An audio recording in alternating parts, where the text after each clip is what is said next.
ورجعنا لكم تاني في الجزء التاني من سلسلة من تحت الصفر بننشأ حوض. الحوض دلوقتي لازم، دي اهم مرحلة بعد ما التلزيق اتعمل. لازم نعمل تيست ان احنا نملى المية، عشان لا قدر الله لو جيت مليت الحوض مثلا وما اتملاش معاك وانت بتملاه مثلا ولقيت في حاجة تسريب، تبقى انت لحقت نفسك. لان احنا في الاحواض النباتية الموضوع ده مهم جدا. لو حصل تسريب ولا ده اهم نقطة، ان احنا لازم نملى على الاقل 3/4 الحوض، ونشوف هنسيبه مثلا نص ساعة، ننشفه مثلا من الجناب كلها لو في مية طرطشت ولا حاجة، ونشوف لو في تسريب ولا اي حاجة، عشان الاحواض النباتية مش بالساهل ان هي تتهد ومش بالساهل ان هي تتبني. يلا تعالى نروح نكمل بقى ان شاء الله بعد ما نعمل تيست. كده احنا وصلنا لمرحلة ان احنا استقرينا الحوض وعملت له تيست. الحمد لله الحوض ما سربش ولا اي حاجة. هنا بقى هنيجي عند نقطة مهمة جدا جدا جدا، وكل الناس بتختلف فيها وكل الناس عايزة تتعلمها، هي ان انت ازاي تعمل ستارت اب او تعمل ركيزة للحوض. طيب الحوض ده انا همشيه ميديوم وحاجات لو، بس انا همشيه ميديوم عشان عندي غاز، فهستخدم فيه فيرمي. لو انت لوتك يبقى مش هتستخدم فيه فيرمي نهائي، عشان انت ما عندكش غاز ولا عندك النباتات اللي تستوعب الفيرمي. طيب الفيرمي زي ما احنا شايفين كده، انا اشتريته زي ما هو، لا غليته ولا نقعته ولا عملت له اي حاجه. انا بقالي اكتر من 6-7 سنين بستخدمه زي ما هو، بروح اجيبه من المصدر وبحافظ عليه ان هو يكون رطب، ما يكونش ناشف. اهم حاجه عشان خاطر يكون ده هنا يكون رطب اهو مش ناشف، عشان يكون حافظ على المحتوى البكتيري وعلى البكتيريا بتاعته اللي هي اهم حاجه في الفيرمي كومبوست. انا ما غليتهوش وما عملتوش اي حاجه وهنستخدمه. دي كل احواضي شغاله بنفس الكلام، ومزرعتي برضو فيها احواض ماشيه كده. طيب قبل ما نيجي نقول لكم بقى هنعمل الفيرمي هنحطه ازاي. اهم حاجه ان احنا نحوط الفيرمي. يعني نحوط الفيرمي يعني هنجيب الركيزه بتاعتك، سواء ده مثلا ده كوارتز ابيض، تمام، اي نوع ركيزه بتاعتك سواء كوارتز او رمل فلاتر او اي حاجه. هنيجي بقى نعمل ايه؟ هنحوط كده من الجناب، هنحط كده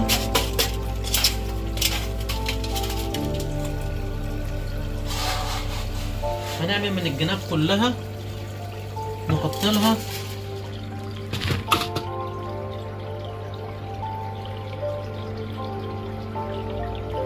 لها هنا الايه التحجيزه بتاعتها عشان ما يسربش مننا بعد كده.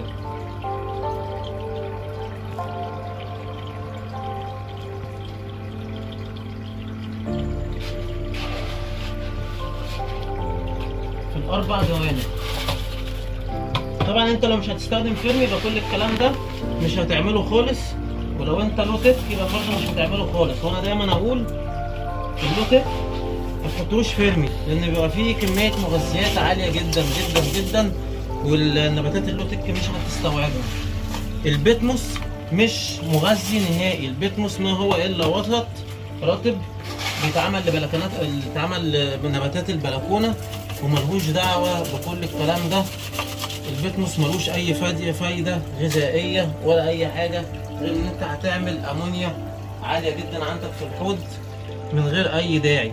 طيب هنيجي بقى هنا المرحله بتاعت ايه؟ ان احنا نفرغ مكان للفيرمي بتاعنا. هنحوط كده، هنسيب مثلا مقام 2 سم من الجناب عشان ننزل فيه الفيرمي، وهوريكم دلوقتي ازاي ننزل الفيرمي.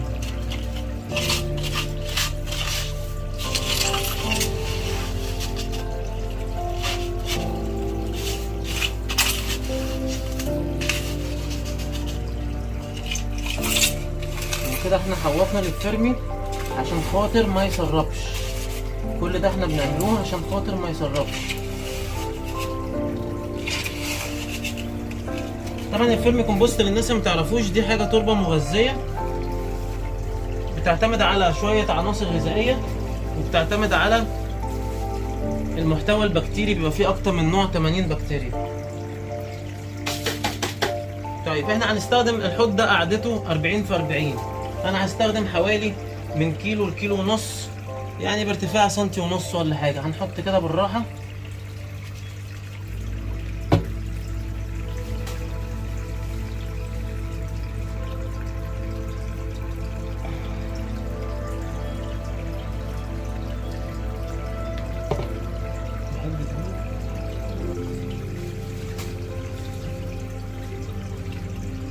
اهو هنحط كده، وبعد كده هنيجي لمرحلة كبس الفيرمي.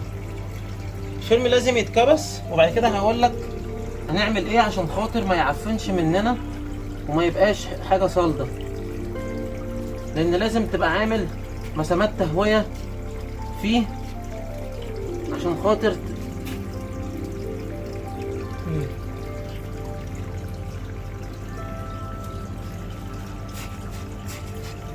اهو هتكبس الفيرمي كويس جدا.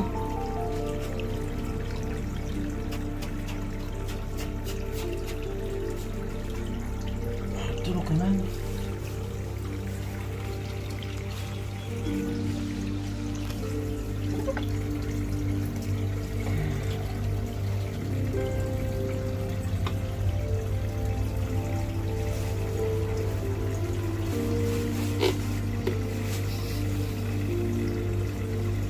الفيرم ده بيجي من دودة اسمها دودة الريد ويجلر او الزاحف الافريقي.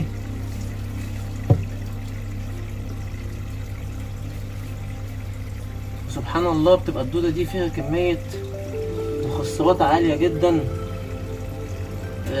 وتخصيبها بيعتمد على المحتوى البكتيري اللي فيها. طيب طبعا البكتيريا دي كلها معظمها لا هوائية، واحنا هنا هنعتمد على وجود الهواء واللي احنا هنعمله دلوقتي عشان يبقى فيه تهوية في الفيرمي. وهقول لكم كده على حاجة بسيطة هنعملها دلوقتي عشان خاطر الفيرمي ما يعفنش. احنا كده تقريبا عملنا ارتفاع سنتي ونص.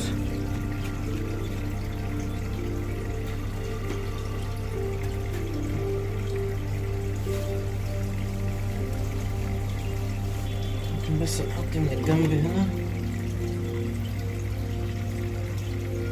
بس، كفايه كده. ده تقريبا اخد كيلو ونص.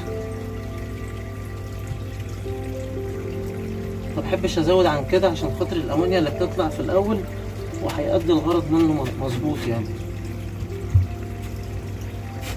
بس كده احنا هنا خلصنا مرحلة تحوية الفيرمي، وعملنا الجرش بتاعنا من الجنب من بره. في بقى حاجة انا دايما بحب اعملها، بجيب اللي هو الجرود باكت الجديد او الجرود باكت القديم. المهم ده دلوقتي اللي موجود اللي هو جرود باكت بريميوم بلس. دي البكتيريا اللي هي مخصصة للنباتات. طبعا لو احنا بنستخدمها في المية هيبقى بنحط 5 مللي مرتين في الاسبوع، الجرعة لحوض 100 لتر. بس انا دايما لما اجي بحب اعمل حوض جديد بقوم جايب منها واقوم عامل فيها ستارت اب للحوض، حاطط بكتيريا في الارض من تحت تبقى بكتيريا مخصبة. بس بعد ما بخلص بقوم بقى جايب الجرش بتاعي عادي جدا، واقوم مكمل فوق الفيرمي. وهقول لكم على حاجه مهمه جدا، يعني انا هكمل دلوقتي فوق الفيرمي، بس خدوا بالكم عشان في حاجه مهمه هنعملها دلوقتي عشان موضوع الفيرمي اللي هو ممكن الناس تقول عليه ان هو ممكن يتكتم او يعفن او كده. لا، احنا دلوقتي هنعمل حركه بسيطه جدا. بعد ما نحط الجرش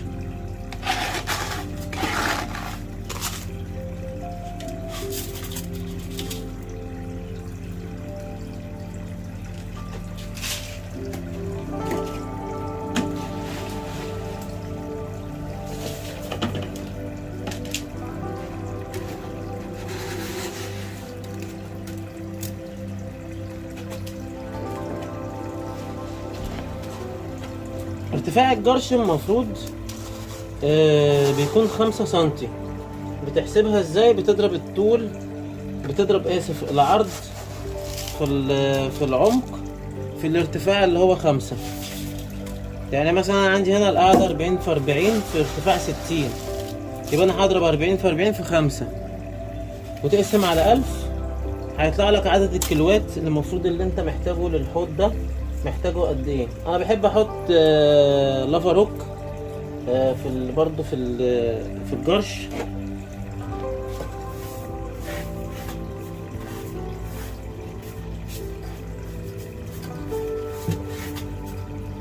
كده احنا اهو بنغطي الفرمي كده، نعلي الجرش بتاعنا.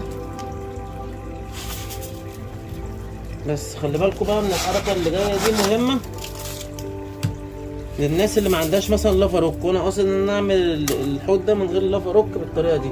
لو كان عندي لافاروك كنت هحطه على الفرمي وادفسه في وسط الفرمي، وبعد كده اغير وبعد كده اعلي الجرش بتاعي. انما هنا احنا بقى هنعمل حاجه حلوه قوي. احنا هنضغط بايدينا كده جامد، ننزل الجرش في وسط الفرمي في الارضيه من تحت. هيبقى الفرمي فيه جزء من الجرش هينزل في وسطه فيه اهو كده، يبان من هنا تاني. نغطي اهو. هتدخل الجرش بتاعك تخلطه في وسط الفرمي عشان خاطر تعمل مسامات ما بين الفرمي وما يعفنش.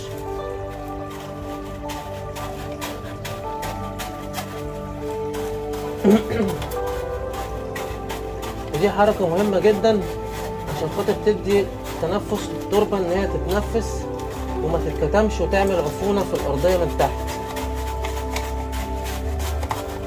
هتقعد تضغط كده جامد عشان تخلط الجرش بتاعك في وسط الفرمي.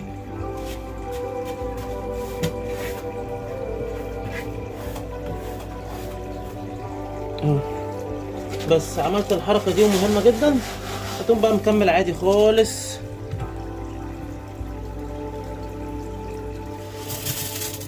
الجرش بتاعك تبتدي تحطه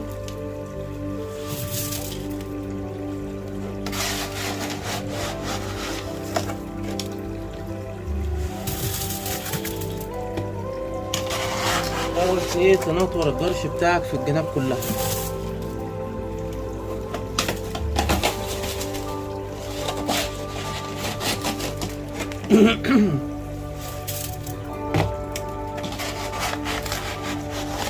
طبعا من المتوقع ان هو بيبقى في الفترة الاولى الفرمي برضو ايه بيطلع صفار في المية، فلازم تعمل فلترة كويسة جدا وتغير مية في الفترة الاولانية كويسة جدا وتهتم بالموضوع ده. طبعا كل الكلام اللي احنا بنقوله ده للناس اللي هو الميديم تك هاي تك.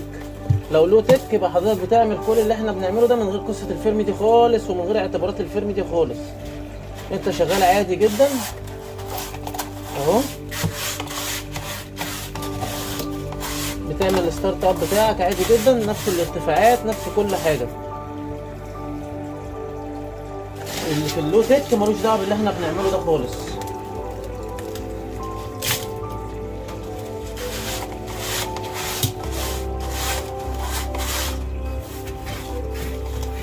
تبتدي تساوي. في ناس بتحب تعمل تعلي من ورا زي من هنا كده عشان خاطر السكيب، وان شاء الله هنحاول اعمل الحوض ده سكيب باذن الله، افرجكم عليه في ضمن الحلقات بتاعتنا. بس نملى الحوض النهارده وربنا المستعان يعني.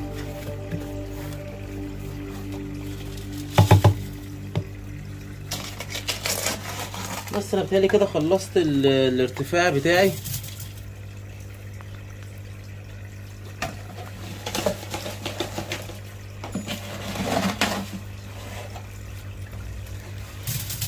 وعملت الارتفاع بتاعي. انا بحب اعلى بحوالي 7 سم، ما بحبش ال5 سم. اللي عايز يشتغل 5 ماشي، اللي عايز يشتغل 7 ماشي. طب ايه لازمة ان انت تعلي الجرش؟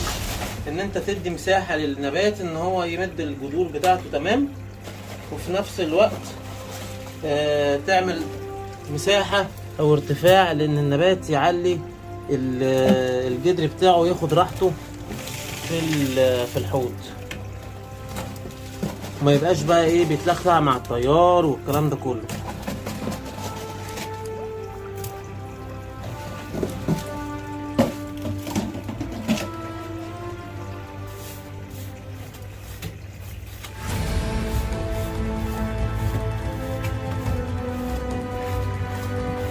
بس. وكده يكون احنا خلصنا ازاي تعمل ستارت اب للحوض، وازاي تعرف تحط التربة او الركيزة بتاعتك سواء لو او ميديوم او هاي بكافة الاشكال. هنا بقى هنيجي لمرحلة ايه؟ ملو المية. بجيب كيس او اي حاجة طافية عشان خاطر طبعا ما يعملش فوران في الارضية، وباجي طبعا اجيب المية المتعالجة بتاعتي وابتدي انزلها واحدة واحدة واملى الحوض لحد الارتفاع اللي انا ايه عايزه. احنا كل ده لسه ايه بنعمل ستارت للحوض ونجيب ميه. موضوع الدايره البيولوجيه دلوقتي هقول لكم عليه هنعمل ايه بالظبط. هنجيب ميه يا اما من حوض قديم من جنبه، وطبعا كان الحوض ده فيه الفلتر بتاعه القديم هنشغله بيه ان شاء الله، ويبقى كده احنا برضه عندنا ايه بكتيريا نافعه شغالين بيها. غير ان انا ساعات بستخدم اللي هي البكتيريا بتاعت جرود باكت برضه ان هي كعامل مساعد يعني في الموضوع ده. ورجعنا لكم تاني بعد طبعا ما وريت لكم الحوض اتأسس ازاي واتبنى ازاي واتعمل ازاي من تحت. طبعا انا مليت المية وطلعت النباتات بتاعتي زرعتها في الحوض تاني، بس الكلام ده كنتش اعرف اصوره قوي. بس هي كل الموضوع ان انت بتجيب نباتاتك وبتحاول تزرعها بقى عادي جدا وتحطها في نفس الترتيب بتاعك، وتجيب فلاترك تحطها. انا هنا جايب فلتر باور هيد والسفنجة البيولوجي، واعمل لها نفس الموضوع بتاع اللي هو الاختراع اللي احنا كنا عاملينه قبل كده اللي هو الدش العظيم ده. وده الحوض هنا بعد 5 ايام من بدايته بعد ما استقر. وابتديت هنا انزل وايت كلاون ماونت تترا، وجايب كذا نوع تترا زي الليمون تترا والاكس راي تترا، وطبعا في انواع جوبي هنا كتير اهو. طبعا لوحظ بعد 5 ايام ان في شويه رغاوي، دي تقريبا امونيا. انا بحب ازرع بقى في الحوض ده ان شاء الله هبتدي فيه ازرعه، ان هو هيبقى نصه نباتات لوتك وبعض النباتات الميديوم والهايتك زي ما انتم شايفين. ناخدها بالترتيب. انا بحب احط الانوبيوس بالفكرة دي على الارض الصخرة وعليها اللافاروك وهي تمد جذورها في الارض. وبحب احط فوق الانوبيوس دايما نباتات الجافا فيرن عشان تغطي عليها، ان الانوبيوس ما بيحبش يبقى فيه اضاءة مباشرة عليه عشان موضوع التحالب وكده.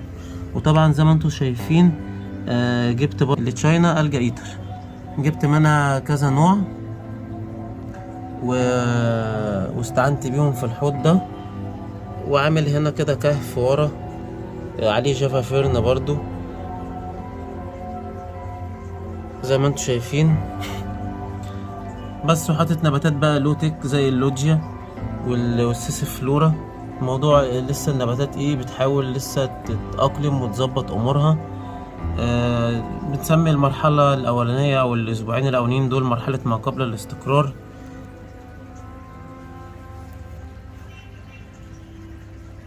وهنا بعمل تيست بشوية نباتات برضو كانت اجهدت. النباتات برضو كانت اجهدت جامد جدا في البستلات اللي بره اللي انا كنت حافظها فيه. طبعا مكانش بيتعرض لاضاءة ولا اي حاجة، وكنا داخلين في ايام حر وكده وقت تصوير الفيديو ده. والروتالا بونساي اهي،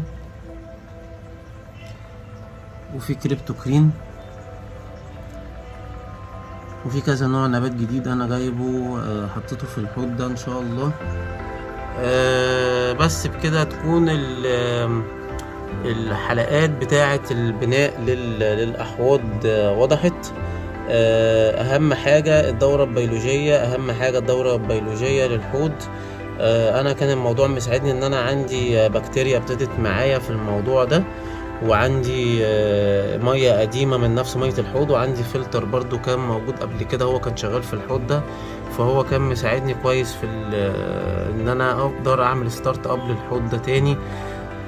زائد ان بتبقى في امبولات بكتيريا موجودة في السوق زي البايوديجيست الفرنسية، او زي ما قلنا دلوقتي ان انت لو عندك مية او فلتر بيولوجي قديم ممكن تقدر تستعين بيه. لحد هنا والسلسلة بتاعتنا تنتهي.